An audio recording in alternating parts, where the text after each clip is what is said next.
Hello viewers, আসসালামু আলাইকুম। Welcome back to my channel.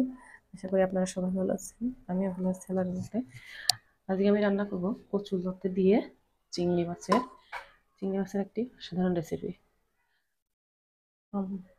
আমার চ্যানেলটি সাবস্ক্রাইব করে আমার পাশেই থাকুন।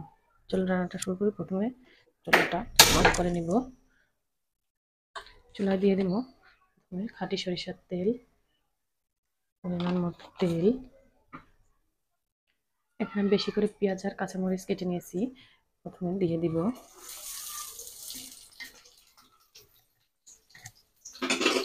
আমি নাড়তে থাকবো।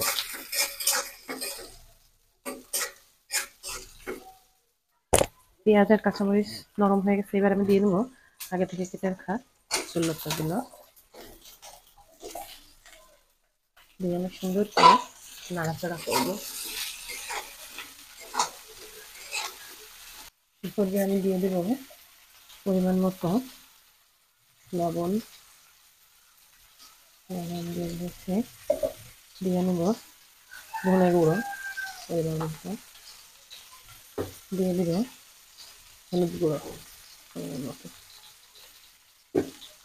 এবার সুন্দর করে একটু নাড়াচাড়া করে নেব।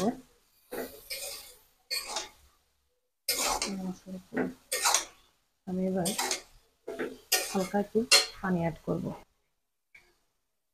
দিয়ে আমি কিছুক্ষণের জন্য ঢেকে দেব। এখন আমি ঢাকনাটা খুলে দেখব লতিটা ভালো করে সেদ্ধ হচ্ছে কিনা। লতিটা প্রায় সেদ্ধ হয়ে গেছে। এটা হচ্ছে বাজারে কেনা লতি, এই জন্য আমি অল্প পানি অ্যাড করবো। এটা খুব দ্রুতই সিদ্ধ হয়ে যায়। এখন আমি দিয়ে দেবো, আমি আগে থেকে বেটে রেখেছিলাম পাটাই জিরা বাটা আর রসুন বাটা দিয়ে আমি একটু প্রথমে কষাই করে নেব। কষাই করে নেব। আমার কষাই করা শেষ। এবার আমি দিয়ে দিব আগে থেকে নুন হলুদ মাখিয়ে রাখা চিংড়ি মাছগুলো। দিয়ে আমি কিছুক্ষণ আবার নেড়ে চেড়ে দেব। এখানে আমি শেষে অ্যাড করবো সামান্য একটু পানি, একটু সুন্দরভাবে যাতে মাছটা সুন্দরভাবে সিদ্ধ হয়ে যায় এই জন্য। দিয়ে আমি এবার ঢাকনা দিয়ে ঢেকে দেবো 5 মিনিটের জন্য। এখন ঢাকনাটা খুলে দেখবো আমার তরকারিটা হয়েছে কিনা। আমার তরকারিটা অলমোস্ট হয়ে আসছে। এখন একটু নাড়াচাড়া করবো। লতিটা সুন্দরভাবে সিদ্ধ হয়ে গেছে। এভাবে আপনারা চিংড়ি মাছ দিয়ে কচুলতি রান্না করে খেতে পারেন। খেতে অসাধারণ লাগে।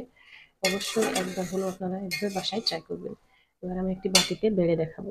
এগুলো আমার অসাধারণ স্বাদের কচুলতি দিয়ে চিংড়ি মাছের রেসিপি। আপনারা অবশ্যই ভালো লাগলে চ্যানেলটিকে সাবস্ক্রাইব করবেন, আমার পাশে থাকুন। Thank you so much for watching my video.